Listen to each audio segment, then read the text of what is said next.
Bismillahirrahmanirrahim. Today we will discuss about correlation and regression. Starting with correlation, if we define correlation, a correlation is a relationship between two variables. The data can be represented by the ordered pair xy, where x is the independent or explanatory variable and y is the dependent or response variable. Correlation basically find करेगा relationship between two variable. For example अगर मैं देखना चाहता हूँ कि क्या पे और मोटिवेशन का कोई रिलेशनशिप है कि हायर पे होती है तो क्या एम्प्लॉय ज़्यादा मोटिवेटेड होता है, तो मैं दोनों वेरिएबल का रिलेशनशिप अगर देखना चाहता हूँ तो वो कोरिलेशन से देखा जाएगा. यहाँ पे इंडिपेंडेंट और डिपेंडेंट वेरिएबल की बात तो हुई हुई है कि इंडिपेंडेंट वेरिएबल वो होता है जो किसी वेरिएबल पे डिपेंडेंट नहीं है, या एटलीस्ट मॉडल के अंदर जो वेरिएबल अंडर स्टडी हैं उनमें से किसी पे डिपेंडेंट नहीं है. और डिपेंडेंट वेरिएबल वो होता है जो इंडिपेंडेंट वेरिएबल पे डिपेंडेंट है. जैसे कि मैं कह सकता हूँ कि मेरी जो कंजम्पशन है वो मेरी सैलरी पे डिपेंडेंट है, मेरी सैलरी मेरी कंजम्पशन पे डिपेंडेंट नहीं है. कि अगर मेरी सैलरी बढ़ती है तो मेरी कंजम्पशन भी बढ़ जाती है, लेकिन इसका यह मतलब नहीं है कि मैं अपनी कंजम्पशन बढ़ा दूं तो मेरी सैलरी बढ़ जाएगी. तो जहाँ पे इंडिपेंडेंट और डिपेंडेंट वेरिएबल की क्लासिफिकेशन हो वहाँ पे इसको इस तरह आइडेंटिफाई किया जाता है.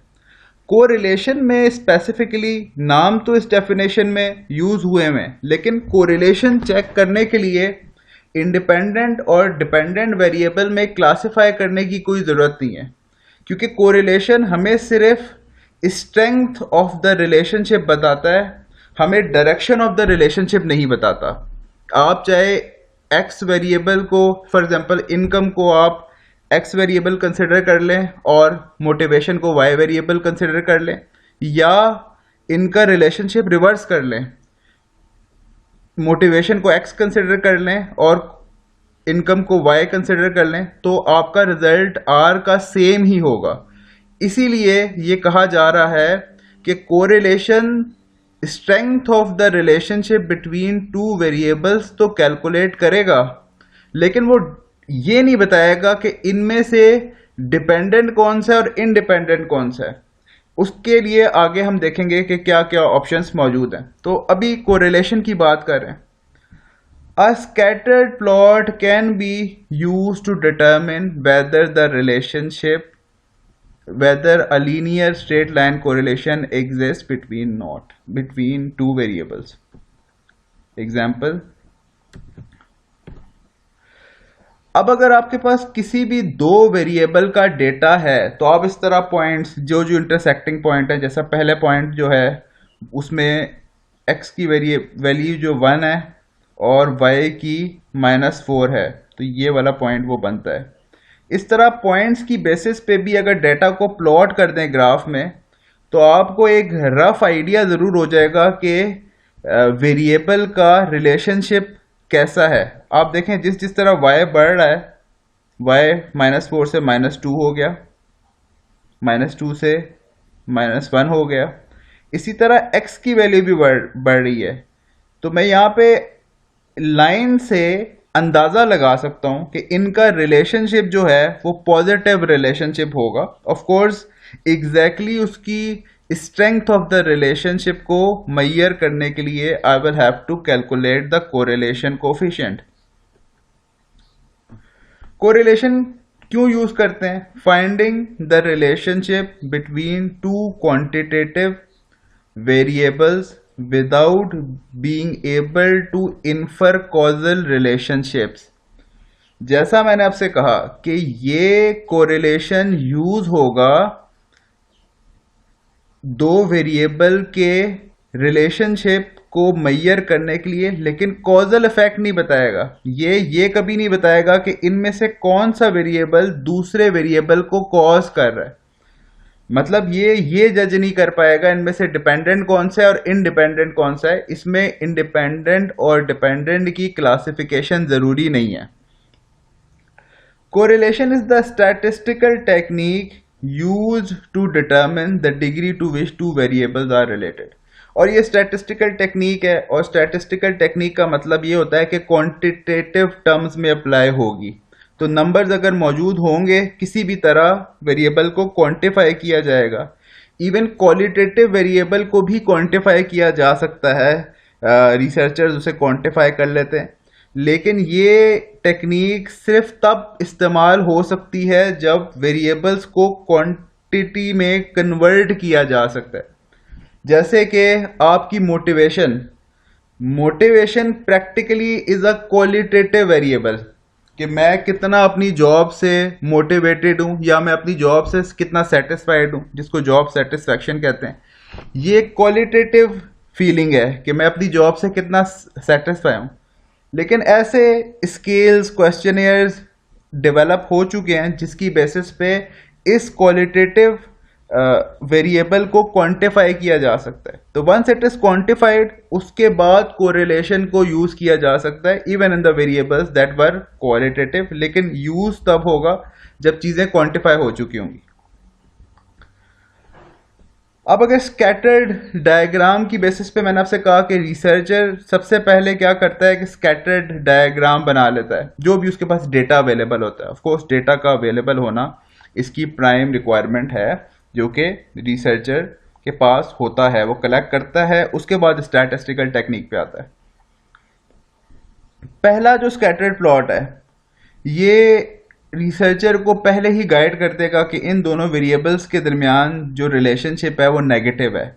यहाँ पे आप देख सकते हैं जब x की वैल्यू कम थी तो y की वैल्यू ज़्यादा थी। यहाँ पे x की वैल्यू ज़्यादा हो गई, जो कि ऑफ कोर्स हॉरिजॉन्टल एक्सिस यानी कि x एक्सिस पे है, और y एक्सिस पे, तो उसकी y की वैल्यू कम हो गई। y आप देख सकते हैं फॉल कर रहा है।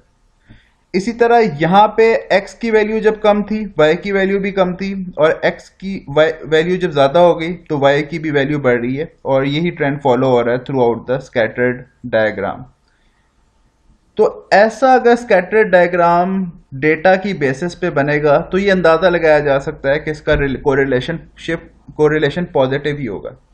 ये याद रखिएगा कि अभी हमने स्कैटर्ड डायग्राम को प्रिपेयर किया है, लेकिन कोरिलेशन को मेजर नहीं किया।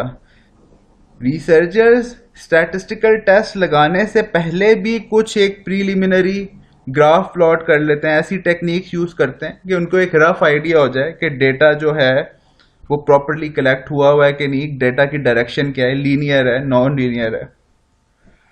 अगर इस डेटा को मैं देखूं तो किसी पॉइंट पे x कम है और y भी कम है, किसी पॉइंट पे x ज़्यादा हो जाता है y कम है, किसी पॉइंट पे y ज़्यादा हो जाता है x कम है। तो इसके दरमियान कोई रिलेशनशिप अपेरेंटली स्कैटर्ड डायग्राम की बेसिस पे रिसर्चर को नज़र नहीं आ रहा। तो ऐसा जब स्कैटर्ड डायग्राम होगा तो नॉर्मली ऐसा डायग्राम में रिलेशनशिप नहीं एग्जिस्ट करेगा, और this is non linear relationship. Variables के दरमियान ऐसा भी हो सकता है कि एक टाइम तक वो इंक्रीजिंग ट्रेंड शो करें, लीनियर रिलेशनशिप हो कि जब एक वेरिएबल बढ़ रहा था तो दूसरा भी बढ़ना शुरू हो गया, और उसके बाद वो फॉल करना शुरू हो गया। एग्जाम्पल अगर आपसे बात करूं तो किसी भी गुड फूड आइटम की कंजम्पशन की यूटिलिटी ले लें। अगर एक एप्पल आप खाते हैं तो हो सकता है कि आपकी एक यूनिट की कंजम्पशन से यूटिलिटी इंक्रीज हो, फिर आप 2 एप्पल खाते हैं तो आपकी यूटिलिटी मजीद इंक्रीज हो, आप 3 एप्पल खाते हैं आपकी यूटिलिटी मजीद इंक्रीज हो। लेकिन अब आप इस पॉइंट पे आ गए हैं कि अब आप मजीद नहीं खा सकते, तो अब अगर आप कंज्यूम करेंगे कुछ तो उसके बाद यूटिलिटी कम होगी, इसी तरह मजीद कंज्यूम करेंगे तो आप ज़्यादा डिससेटिस्फाई होना शुरू हो जाएंगे। तो ऐसे रिलेशनशिप को नॉन लीनियर कहते हैं कि एक पॉइंट इन टाइम तक तो वो एक ट्रेंड शो कर रहा है, लेकिन उसके बाद ट्रेंड रिवर्स हो रहा है। इस तरह के रिलेशनशिप को हम नॉन लीनियर रिलेशनशिप बोलते हैं।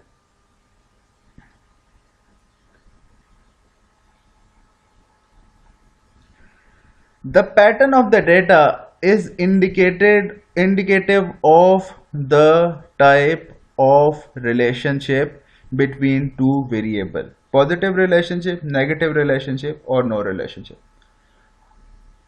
जब रिसर्चर स्कैटर्ड डायग्राम बना लेगा उसके बाद वो रफली इंडिकेटिव ज़रूर होगा। ऑफ कोर्स एग्जैक्ट स्ट्रेंथ हमें पता चलेगी जब हम कोरिलेशन कोएफिशिएंट को कैलकुलेट करेंगे। बट स्कैटर्ड डायग्राम की बेसिस पे तीन तरह के ही रिजल्ट आ सकते हैं। या तो रिसर्चर कहेगा कि दो वेरिएबल के दरमियान में पॉजिटिव रिलेशनशिप है, या दो वेरिएबल के दरमियान में नेगेटिव रिलेशनशिप है, या दो वेरिएबल्स के दरमियान में रिलेशनशिप एग्जिस्ट ही नहीं करता।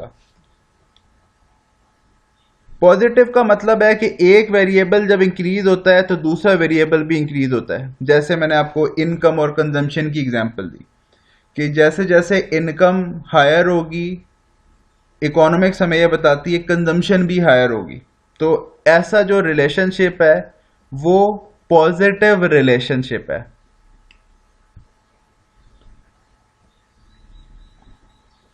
इसी तरह ऐसा भी हो सकता है कि रिलेशनशिप नेगेटिव हो। नेगेटिव का मतलब यह है कि एक वेरिएबल के बढ़ने से दूसरे वेरिएबल में अगर कमी आ रही है, और ये आपको इसकी एग्जांपल अगर आपने प्रैक्टिकली देखनी हो तो लॉ ऑफ डिमांड इसकी एग्जांपल एक प्रोवाइड करता है कि जैसे जैसे प्राइस बढ़ती है उस प्रोडक्ट की डिमांड रिड्यूस होती है। तो this is a negative relationship. तो इसका अगर कोरिलेशन प्राइस और डिमांड का डेटा लेके अगर रिलेशनशिप चेक किया जाएगा तो it will be negative relationship. और दो वेरिएबल हो सकता है कि क्वांटिफाइड टर्म तो हो लेकिन कोई रिलेशनशिप एग्जिस्ट ना करता हो। कि अगर आप कहें कि एज और इनकम का रिलेशनशिप देखें तो हो सकता है कि एज और इनकम का कोई रिलेशनशिप ना हो। किसी की एज के साथ सैलरी इंक्रीज हो जाती है, किसी की कम हो जाती है, किसी की कांस्टेंट रहती है। तो ये हो सकता है कि रिलेशनशिप एग्जिस्ट ना करे। ऐसा भी हो सकता है कि रिलेशनशिप एग्जिस्ट कर जाए, but there are all possibilities.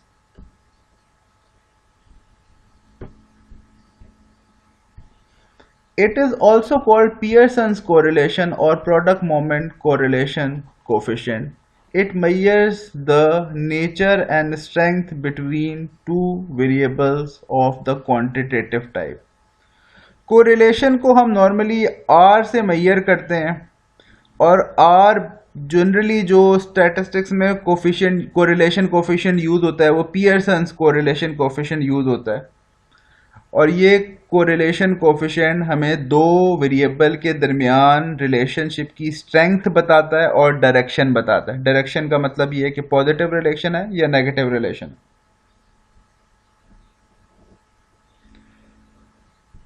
The correlation coefficient is the measure of the strength and the direction of the linear relationship between two variables. The symbol R represents sample correlation coefficient. The formula for R is.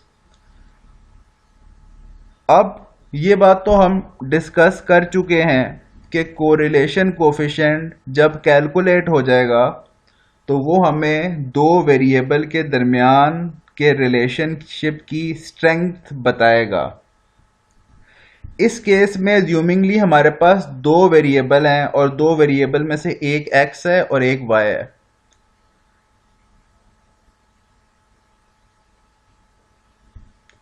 x और y का data अगर available है तो simply this is the formula for correlation coefficient. Exam purpose में ये formula of course important होगा। ये formula है जो आपने मेमोराइज करना है for the purpose of examination. अगर प्रैक्टिकली बात करें तो ये सॉफ्टवेयर्स के थ्रू भी कोरिलेशन कोफिशिएंट कैलकुलेट हो सकता है। सिंपल एक्सेल के अंदर भी इसका फॉर्मूला एग्जिस्ट करता होगा। तो दो वेरिएबल के दरमियान आपने ये फॉर्मूला इस्तेमाल करना है and you can calculate the strength of the relationship between the variables. इस फॉर्मूले में आप खुद भी इसको चाहे टेस्ट करके देख लें। मैंने आपसे ये कहा था कि चाहे एक वेरिएबल को हम x कंसिडर करें और b वेरिएबल को हम y कंसिडर करें, या रिवर्स कर दें, b वेरिएबल को x कंसिडर कर लें और a वेरिएबल को y कंसिडर कर लें। इन एनी केस दो वेरिएबल के दरमियान जो कोरिलेशन कैलकुलेट होगा वो एक ही होगा।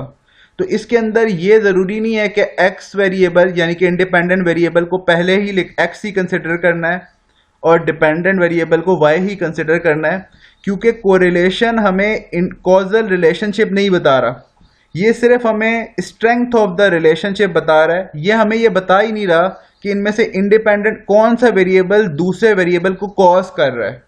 तो इसलिए इस फॉर्मूले में इससे कोई फर्क नहीं पड़ता कि आप वेरिएबल्स को किस टर्म में लिख रहे हैं। आप किसी भी दो वेरिएबल का अगर कोरिलेशन निकाल रहे हैं तो उसको चाहे पहले एक को लिख दें या दूसरे को पहले लिख लें, इससे उन दोनों के रिलेशनशिप या कोरिलेशन कोएफिशिएंट में की कैलकुलेशन में कोई फर्क नहीं आएगा। अब फॉर्मूला हमने देख लिया है। n इस केस में जिस तरह हमने पीछे क्लासेस में देखा हुआ है, n is the number of observation, x y का मतलब ये x वेरिएबल जब y से मल्टीप्लाई होगा तो उसका एक कॉलम बनाएंगे और उस कॉलम का जो भी रिजल्ट आएगा उसको सम कर लेंगे, तो that is summation x Y, minus x की सारी ऑब्जर्वेशन का sum is summation x, y की सारी ऑब्जर्वेशन का sum is summation y। x को अगर स्क्वायर करके कॉलम बना लें और उसका सम ले लें तो that is summation x square, और उसको हम n से मल्टीप्लाई करेंगे which is the number of observation, minus summation x हम ऑलरेडी कैलकुलेट कर चुके हैं, उसका स्क्वायर ले लेंगे और इसका अंडर रूट ले लेंगे और इसको मल्टीप्लाई करेंगे n समीशन y स्क्वायर, यानी y स्क्वायर का एक कॉलम बनाएंगे और उसका सम ले लेंगे और n से मल्टीप्लाई करेंगे, माइनस समीशन y जो y के कॉलम का सम है उसका होल स्क्वायर ले लेंगे और उसका अंडर रूट ले लेंगे। तो इसको अगर हम कैलकुलेट कर लेंगे, मैथमेटिकली सॉल्व कर लेंगे इस फॉर्मूले को, तो we will get correlation coefficient, that is the relationship between the strength of relationship between the variable x and variable y। The range of correlation coefficient is -1 to 1 if x and y have a strong positive linear correlation r is close to 1. If x and y have a strong negative correlation r is close to -1. If there is no correlation or a weak linear correlation r is close to 0। इसमें एक बात और इसमें add की गई है कि r की वैल्यू हमेशा -1 से 1 के दरमियान रेंज करेगी, ना ये -1 से कम हो सकती है ना +1 से ज़्यादा हो सकती है। अगर तो वैल्यू 0 है या 0 के आसपास है तो हम कहेंगे कि रिलेशनशिप एग्जिस्ट नहीं करता। अगर तो +1 है तो हम कहेंगे या उसके पास है। +1 का तो मतलब होता है कि एग्जैक्ट लीनियर रिलेशनशिप है कि एक यूनिट अगर कोई एक वेरिएबल बढ़ता है तो सेम नंबर ऑफ यूनिट्स यानी मल्टीप्लाई 2 यूनिट बढ़ रहे हैं तो एक यूनिट से 2 कॉन्सेक्यूटिव बढ़ते चले जाएंगे, यानी कि लीनियर रिलेशनशिप है कि एक यूनिट के बढ़ने से उतने ही यूनिट सेकंड वेरिएबल के बढ़ते हैं। अगर लीनियर नहीं है कि हो सकता है टाइम्स एक यूनिट के बढ़ने से दूसरा वेरिएबल 2 यूनिट बढ़ रहा है लेकिन उसके बाद एक और यूनिट बढ़ा तो दूसरा यूनिट 1.9 यूनिट्स बढ़ा, तो लीनियर रिलेशनशिप अगर नहीं है तो ऑफ कोर्स स्ट्रांग हो सकता है। अगर तो आंसर आपका पॉजिटिव है तो पॉजिटिव का मतलब है कि रिलेशनशिप पॉजिटिव है, यानी कि एक वेरिएबल के बढ़ने से दूसरा वेरिएबल भी बढ़ता ही है। अगर तो आंसर आपका नेगेटिव है तो इसका मतलब ये है कि रिलेशनशिप नेगेटिव है, एक वेरिएबल बढ़ता है तो दूसरा वेरिएबल फॉल करना शुरू कर देता है और उसका जो नंबर होगा लेट्स से अगर तो 0.3 से कम है तो बहुत ही वीक रिलेशनशिप है। ऑफ कोर्स इसका साइन आपको डायरेक्शन बता रहा होगा, -3.3 से कम है तो फिर आप कहेंगे कि वीक नेगेटिव रिलेशनशिप है। अगर 0.3 और 0.7 के दरमियान ये लाया करता है तो आप कहेंगे सेमी स्ट्रॉन्ग रिलेशनशिप है, और 0.7 से ऊपर स्ट्रॉन्ग रिलेशनशिप है। अगर दो वेरिएबल के दरमियान फॉर एग्जांपल रिलेशनशिप 0.8 आ गया तो पॉजिटिव 0.8 आ गया तो हम कहेंगे कि पॉजिटिव रिलेशनशिप है, यानी कि एक वेरिएबल के बढ़ने से दूसरा वेरिएबल में भी पॉजिटिव इफेक्ट आता है, बढ़ता है वो, और 0.8 का मतलब है स्ट्रॉन्ग रिलेशनशिप है कि एक वेरिएबल के बढ़ने से दूसरे वेरिएबल में भी सिग्निफिकेंट चेंज आता है। और ये आपको स्कैटर डायग्राम की एग्जांपल दी गई। यहाँ पे हमने देखा था कि पहले डायग्राम में अपेरेंटली शो हो रहा है कि नेगेटिव रिलेशनशिप होगा, रिवर्स में जा रही है लाइन। तो अब आर अगर हमने कैलकुलेट कर लिया है और -0.91 आया है, तो हम कहेंगे कि स्ट्रॉन्ग रिलेशनशिप है, ये स्ट्रॉन्ग कोरिलेशन है और नेगेटिव कोरिलेशन है क्योंकि माइनस का साइन आ रहा है। तो we can actually conclude that these two variable has a strong negative correlation।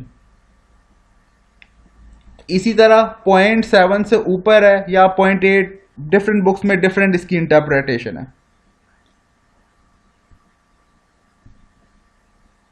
Positive relationship है, 0.7 से ज्यादा है तो मैं ये कहूंगा स्ट्रॉन्ग पॉजिटिव कोरिलेशन है। यहाँ पे 0.5 से कम है, मैंने आपसे कहा था कि 0.3 से ऊपर होगा तो हम इसको मॉडरेट रिलेशनशिप या सेमी स्ट्रॉन्ग बोलते हैं। कई बुक में 0.5 से कम को वीक बोलते हैं, लेकिन ये आपकी इंटरप्रिटेशन पे है। आप इसको मॉडरेट रिलेशनशिप भी बोल सकते हैं, लेकिन साथ में पॉजिटिव रिलेशनशिप है। आप कह लें कि मॉडरेट पॉजिटिव रिलेशनशिप आप कह सकते हैं इसको। नॉन लीनियर रिलेशन बहुत ही, इस बार आंसर जो है जीरो से बहुत क्लोज है, तो हम इसको नॉन लीनियर रिलेशनशिप या नो रिलेशनशिप के दरमियान में कैटेगराइज करेंगे।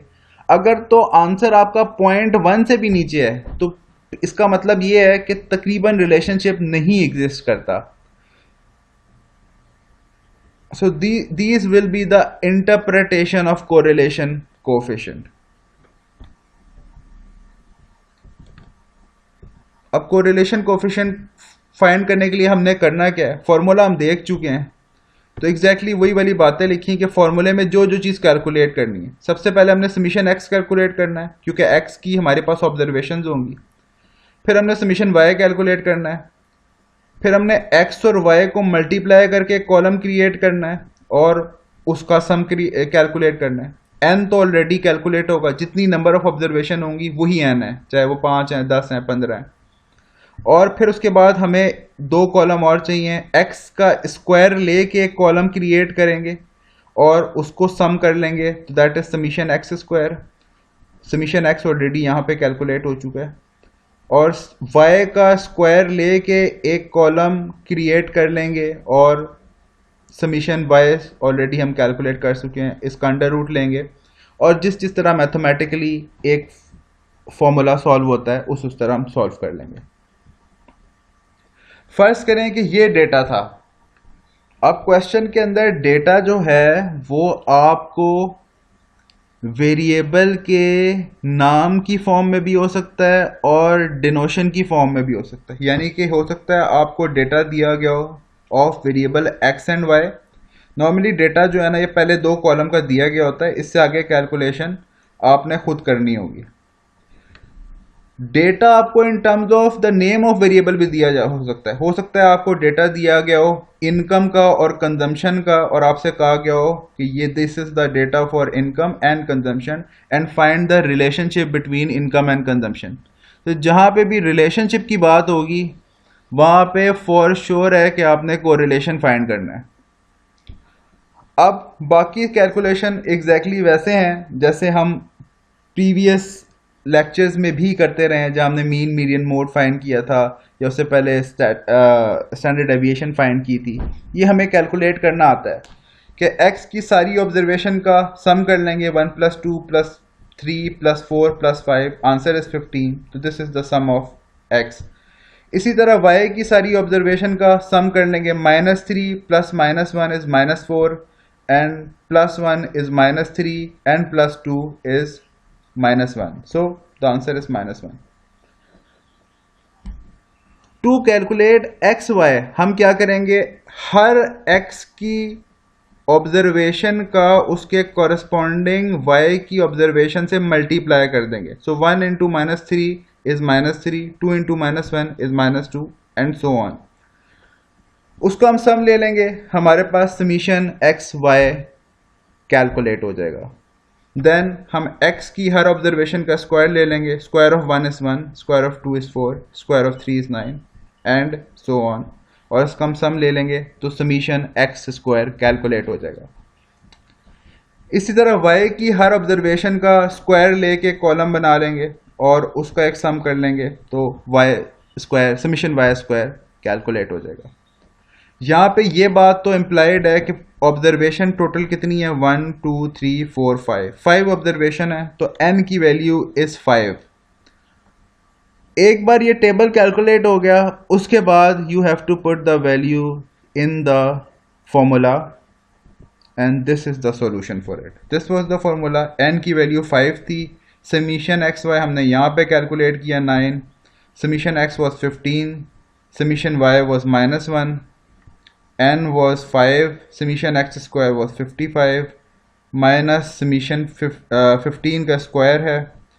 n is 5. Summation y square is 15 और माइनस समीशन y का स्क्वायर है एंड समीशन y is 1 और इसको फिर अंडर रूट लेके जिस तरह मैथमेटिकली सॉल्व किया जाता है सॉल्व किया गया. आंसर हमारा है 60 divided by under root 50 under root 74. आप चाहें तो पहले 50 का स्क्वायर रूट ले लें फिर 74 का स्क्वायर रूट ले लें और दोनों को मल्टीप्लाई कर दें.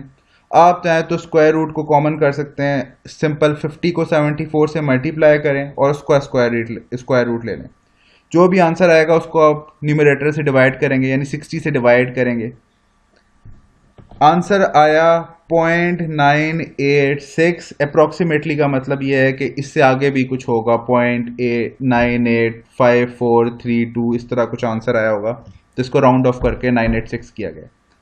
अब अगर 986 कोरिलेशन कोफिशिएंट का आंसर है तो इसको इंटरप्रेट ऐसे किया जाएगा, there is a strong positive linear correlation between x and y. So this is the interpretation. अगर तो आपको वेरिएबल के नाम की बेसिस पे वेरिएबल्स दिए गए तो आप फिर नाम से इंटरप्रेट करें. जैसे अगर इनकम और कंजम्पशन का डेटा होता तो मैं ये इंटरप्रेट करता कि there is a strong positive linear relationship between income and consumption. तो जिस तरह डेटा होगा इंटरप्रिटेशन भी उसी तरह होगी. और ऑफ कोर्स आंसर करते वक्त you have to focus on the question. जिस तरह क्वेश्चन की टर्मिनोलॉजीज होंगी उसी तरह आप उसको आंसर या इंटरप्रेट भी करेंगे. एक और डेटा दिया गया है. The following data represents the number of hours 12 different students watch television during the weekend and the scores of each student who took a test. अब ये रिलेशनशिप देख रहे हैं कि कितने घंटे स्टूडेंट ने टेलीविज़न देखा और फिर उनके मार्क्स कैसे आए.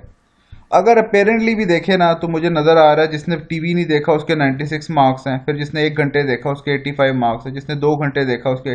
इसका मतलब टेलीविज़न वॉच करने से स्टूडेंट के ग्रेड्स में या टेस्ट स्कोर में फॉल आता है.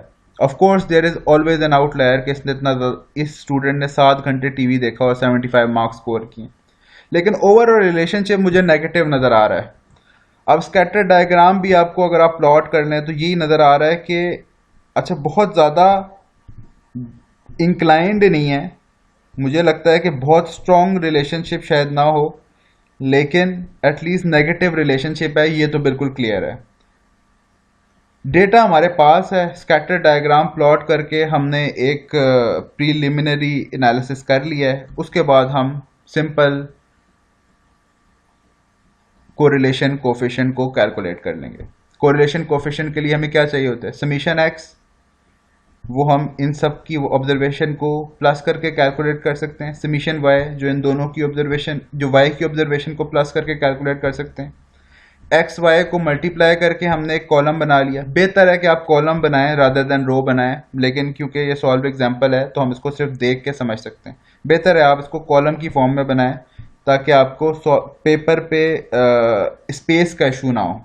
अगर आप एक्सेल पे कर रहे हैं तो फिर आप जिस तरह मर्जी करें, क्योंकि एक्सेल के अंदर आप राइट पे या लेफ्ट पे दोनों साइड पे ऐड कर सकते हैं, आइदर इट्स रो और अ कॉलम. इसी तरह एक्स स्क्वायर हमने कैलकुलेट कर लिया और वाई स्क्वायर कैलकुलेट कर लिया। अब हमें कैलकुलेट मजीद जो चीज़ें करनी है, इन सारों का सम कैलकुलेट करना है। तो ये हमने कैलकुलेट कर लिया कि इस केस में summation x was x is 54, यानी कि इस कॉलम का पहले कॉलम का जो पहली रो का जो सम है वो 54 है, सेकेंड रो का जो सम है दैट इज 908, थर्ड रो का जो सम है 3724 है, फोर्थ रो का जो सम है समीशन एक्स स्क्वायर है, एंड फिफ्थ रो का जो सम है that is summation y square. We have the formula, all we have to do is put the values in the formula. So we have put the values in the formula और answer आया -0.831। तो minus तो for sure है कि negative relationship है, 0.7 से ज़्यादा है तो इसका मतलब ये है कि strong negative linear relationship exist करता है between the number of hours spent watching the television and the score, test scores। तो यहाँ पे इंटरप्रेट किया हुआ है there is a strong negative correlation as the number of hours spent on watching television increases, the test scores tend to decrease। जो इसकी interpretation है, strong negative relationship का मतलब ही है कि जितना ज़्यादा एक वेरिएबल आप बढ़ेगा दूसरा फॉल करेगा। आई अगेन रिपीट कि यहाँ पे अगर मैं एज अ रिसर्चर बात करूँ तो मुझे ये नज़र आ रहा है कि जो कॉजल रिलेशनशिप अगर एग्जिस्ट करता तो basically number of hours watched on TV जो है इंडिपेंडेंट है और टेस्ट का स्कोर इस पे डिपेंड कर रहा है। लेकिन क्योंकि मैंने आपसे कहा कि कोरिलेशन में ये क्लासिफिकेशन करने की ज़रूरत ही नहीं है, ना कोरिलेशन हमें यह बताता है कि कौन सा वेरिएबल दूसरे वेरिएबल को कॉज कर रहा है, वो सिंपल आपको रिलेशनशिप शो कर देता है। अगर आप इसी फॉर्मूला से कैलकुलेशन इसको दोबारा करके देखें, लेकिन इस बार टेस्ट स्कोर को x कंसिडर कर लें और आर्स को y कंसिडर कर लें और उसके बाद सेम फॉर्मूला को यूज़ करें, तो आप देखिएगा कि आपका कोरिलेशन कोफिशिएंट अगेन यही आएगा, इसमें कोई फर्क नहीं होगा, क्योंकि कोरिलेशन हमें दो वेरिएबल्स के दरमियान रिलेशनशिप की स्ट्रेंथ बता रहा है और वो इंडिपेंडेंट और इंडिपेंडेंट वेरिएबल को एक्चुअली क्लासिफाई नहीं करता, तो उसके फॉर्मूला को इससे कोई फर्क नहीं पड़ता।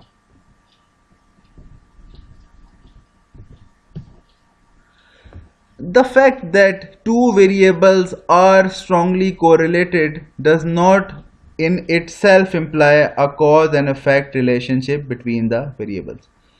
सिर्फ कोरिलेशन को कैलकुलेट करने से कॉज एंड इफेक्ट नहीं पता लग रहा, हमें यह तो पता चल गया कि दो वेरिएबल्स आपस में स्ट्रॉन्ग रिलेशनशिप रखते हैं, लेकिन हमें यह नहीं पता लगा कि कॉज कौन सा करता है। क्या नंबर ऑफ आवर्स के ज़्यादा होने से टेस्ट का स्कोर इफेक्ट होता है, या टेस्ट के स्कोर इफेक्ट होने से number of hours watching TV ज़्यादा अवेलेबल होते हैं? तो ये अभी कोरिलेशन हमें नहीं बता रहा। If there is a significant correlation between two variables, you should consider the following possibilities. Is there a direct cause and effect relationship between the variable? Does x cause y? Is there a reverse cause and effect relationship between the variables? Does y cause x? Is it possible that the relationship between the variables can be caused by the third variable or by the combination of several other variables? अब अगर relationship exist करता है तो हम आगे explore कर सकते हैं कि हो सकता है x में जो वेरिएशन है वो y की वजह से आई हो सकता है y में जो वेरिएबल है वो x में वेरिएशन की वजह से आई या हो सकता है कि इन दोनों में वेरिएशन किसी और वेरिएबल की वजह से आई हुई हो। ये सब कुछ चेक करने के लिए कोरिलेशन से हमें नेक्स्ट स्टेप पे जाना पड़ेगा, and that is actually regression. Is it possible that the relationship between two variables may be coincidence?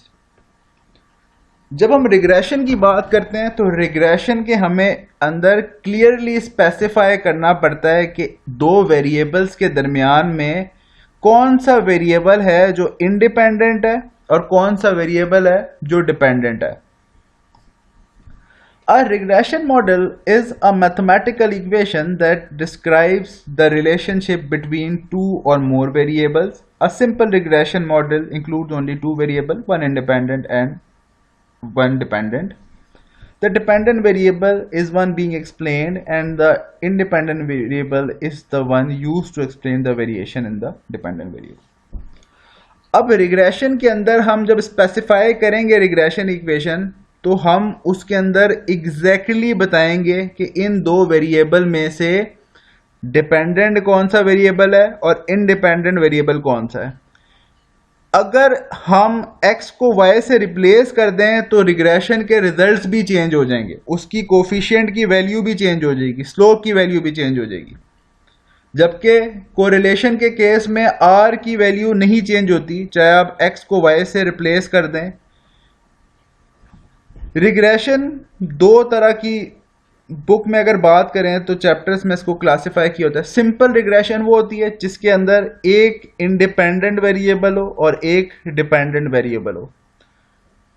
ऐसा भी हो सकता है कि जो डिपेंडेंट वेरिएबल है वो कई वेरिएबल्स पे डिपेंड कर रहा हो, एक से ज्यादा हो, तो ऐसे केस में उसको हम मल्टीपल रिग्रेशन बोलते हैं और सिंपल रिग्रेशन नहीं बोलते। आपके कोर्स में हम सिंपल रिग्रेशन को ही डिस्कस करेंगे। जो वेरिएबल के अंदर चेंज को दूसरे वेरिएबल कॉज कर रहा है, जिसमें चेंज आ रहा है दूसरे वेरिएबल की वजह से, उसको हम डिपेंडेंट वेरिएबल बोलते हैं क्योंकि उसका चेंज किसी वेरिएबल की वजह से कॉज हो रहा है जो अंडर स्टडी है। अगर वेरिएबल यानी कि जो वेरिएबल आप स्टडी कर रहे हैं उसके अंदर एक वेरिएबल है जो दूसरे वेरिएबल पर डिपेंडेंट नहीं है, उसको इंडिपेंडेंट वेरिएबल बोलेंगे। कि जैसा मैंने आपसे कहा कि इनकम और कंजम्पशन के रिलेशनशिप में कंजम्पशन इनकम पे डिपेंड कर रही होती है, इनकम कंजम्पशन पे नहीं डिपेंड कर रही होती। तो अगर मेरी स्टडी के अंदर सिर्फ दो वेरिएबल्स हैं, इनकम और कंजम्पशन, तो इनकम जो है वो मेरा इंडिपेंडेंट वेरिएबल है और कंजम्पशन मेरा डिपेंडेंट वेरिएबल है। अब ये जो डिपेंडेंट और इंडिपेंडेंट की क्लासिफिकेशन है ये मैंने अपनी स्टडी के हिसाब से की हुई है। ऐसा भी हो सकता है कि इनकम जो कि मेरा इंडिपेंडेंट वेरिएबल है वो फर्दर कुछ वेरिएबल्स पे डिपेंडेंट हो, लेकिन इस वक्त क्योंकि स्टडी के अंदर ये वेरिएबल दूसरे वेरिएबल पे डिपेंडेंट नहीं है तो इसको मैं इंडिपेंडेंट वेरिएबल क्लासिफाई करूंगा। जब मैं कोई और स्टडी करूंगा जिसके अंदर इनकम किसी और वेरिएबल पे डिपेंडेंट होगी तो उस स्टडी के अंदर मैं इनकम को डिपेंडेंट कंसिडर करूंगा और जिन वेरिएबल्स पे इनकम डिपेंड कर रही है उनको इंडिपेंडेंट कंसिडर करूंगा। A simple regression model that gives a straight line relationship between two variables is called linear regression model. अगर तो regression model straight line relationship देगा यानी कि दो वेरिएबल्स के दरमियान रिलेशनशिप एक ही डायरेक्शन में होगा, पॉजिटिव आ रहा होगा या नेगेटिव आ रहा होगा, उसको हम लीनियर रिग्रेशन मॉडल बोलते हैं। The regression line, also called the line of best fit, is the line for which the sum of squares of residual is 0. इस बात को हम फिलहाल इग्नोर करते हैं। जब आप रिसर्च में जाएंगे तो देखेंगे कि रेजिडुअल्स क्या होते हैं, क्योंकि रेजिडुअल्स वो होते हैं जो कि unexplained portion of regression equation है और उनका सम अगर 0 आ रहा है तो वो regression line best fit line होती है। तो इसको यहां पे हम इग्नोर करते हैं। रिग्रेशन लाइन को हम इस तरह से रिप्रेजेंट करते हैं कि y is equal to m x plus b या y is equal to a plus b x. Y hat का मतलब है कि ये प्रिडिक्टिंग वेरिएबल है, ये वो वेरिएबल नहीं है जिसका डेटा ऑलरेडी एग्जिस्ट करता है।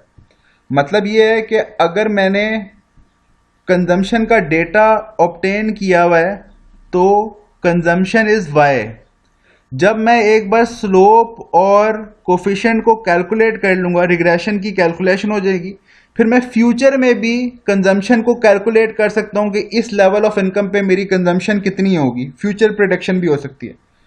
तो अगर फ्यूचर प्रेडिक्शन हो रही है तो उसको हम y हैट से रिप्रेजेंट करेंगे।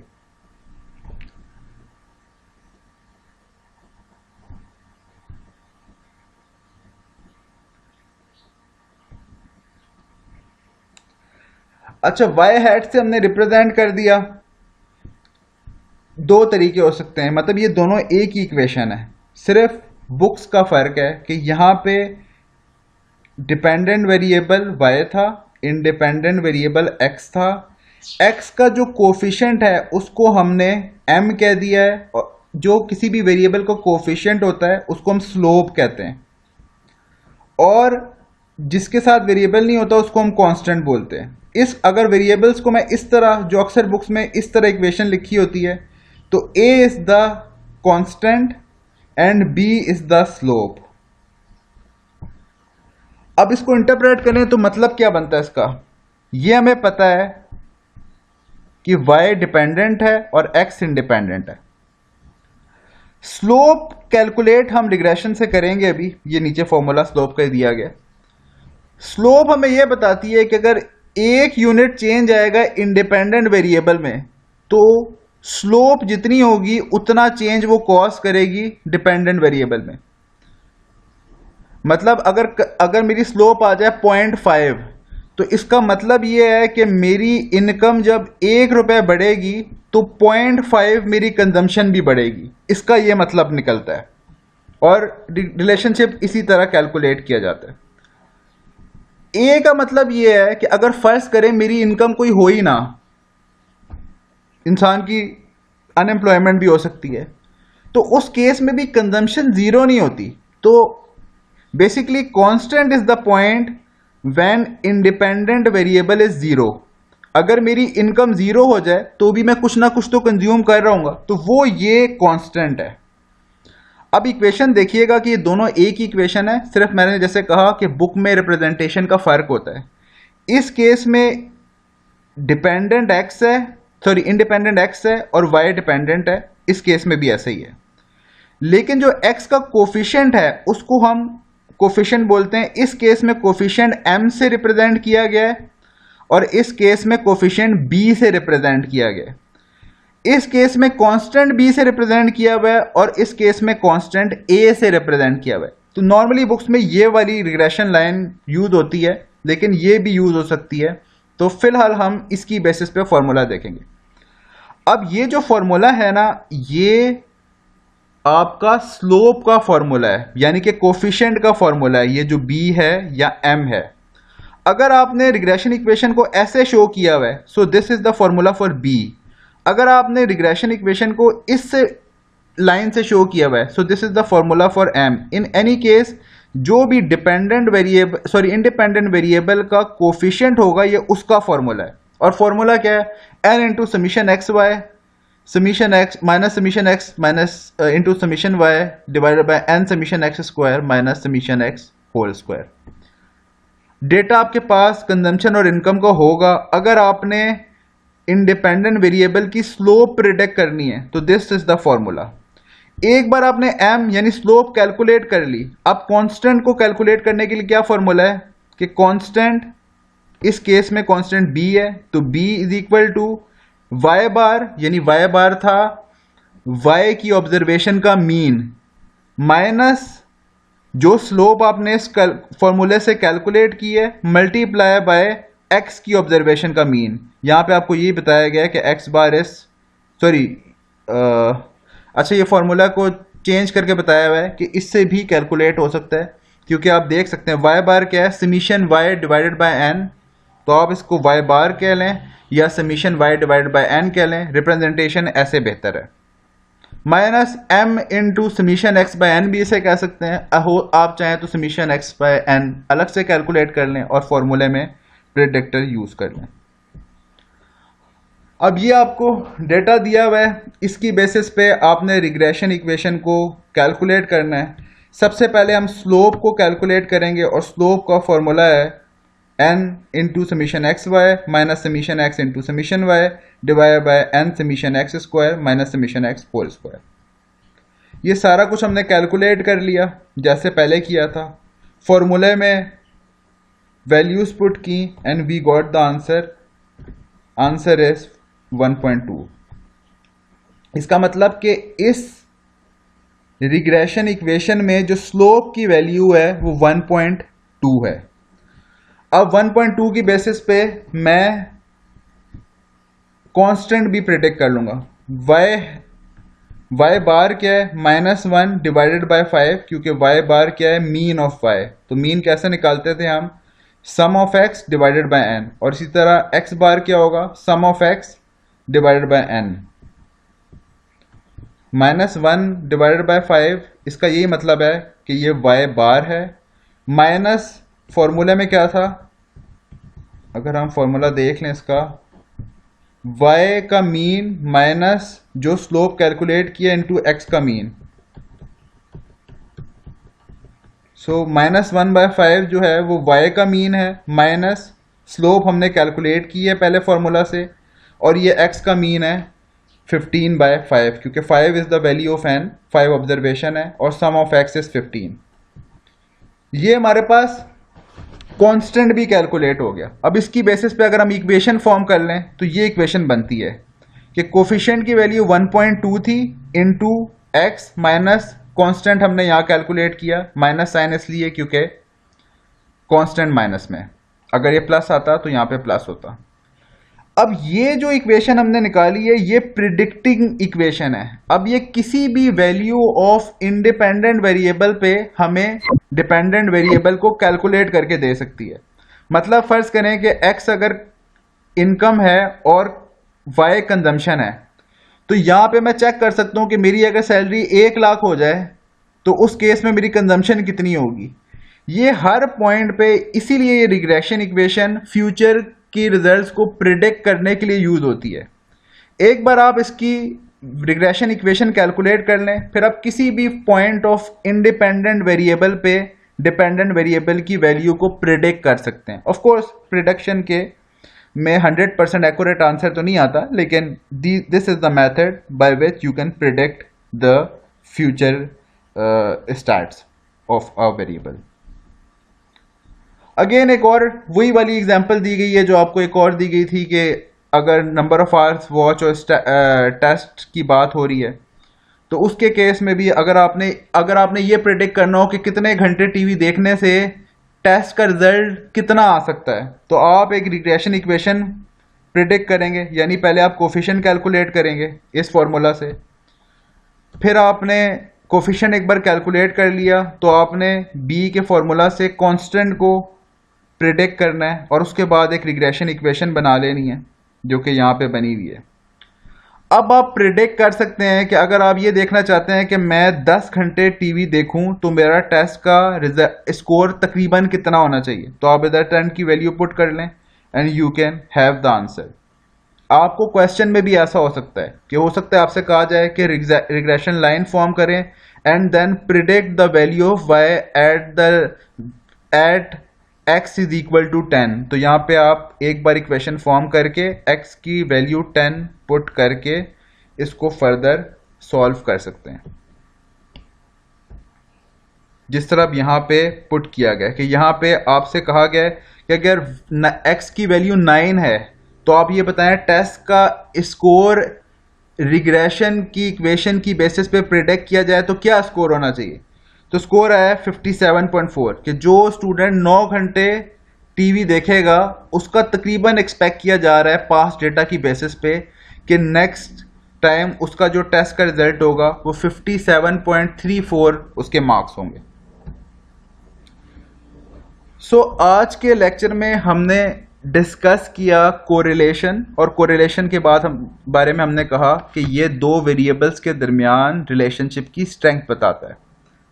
फिर हमने रिग्रेशन को डिस्कस किया। रिग्रेशन के बारे में हमने ये कहा कि रिग्रेशन प्रिडिक्शन के लिए यूज होता है और ये इसके अंदर इंडिपेंडेंट और डिपेंडेंट वेरिएबल की क्लासिफिकेशन जरूरी है। आखिरी में मैं एक चीज ऐड करूंगा, ये जो इंडिपेंडेंट और डिपेंडेंट वेरिएबल की क्लासिफिकेशन होती है ये रिसर्चर लॉजिक्स पे करता है। जैसे मैंने लॉजिक्स इस्तेमाल करके ये कहा कि कंजम्पशन इनकम पे डिपेंड करती है, इनकम कंजम्पशन पे नहीं डिपेंड करती। तो ये जो बेसलाइन थ्योरीज होती हैं या लॉजिकल आर्ग्यूमेंट होते हैं उसकी बेसिस पे डिफाइन किया जाता है कि इंडिपेंडेंट वेरिएबल कौन सा है और डिपेंडेंट वेरिएबल कौन सा है। ये कोई स्टैटिस्टिकल फेनोमेना नहीं है, बल्कि लॉजिक्स की बेसिस पे रिसर्चर्स डिफाइन करते हैं कि इंडिपेंडेंट वेरिएबल कौन सा होगा और डिपेंडेंट वेरिएबल कौन सा होगा, कौन सा वेरिएबल किस पे डिपेंड कर रहा है, ये लॉजिक्स और थियरीज की बेसिस पे डिफाइन किया जाता है। तो आज का लेक्चर यहीं पे हम लिमिट करते हैं। हमने कोरिलेशन और रिग्रेशन को डिस्कस किया जितना हमारे कोर्स आउटलाइन का पार्ट था, end of course you need to solve more questions to have better understanding of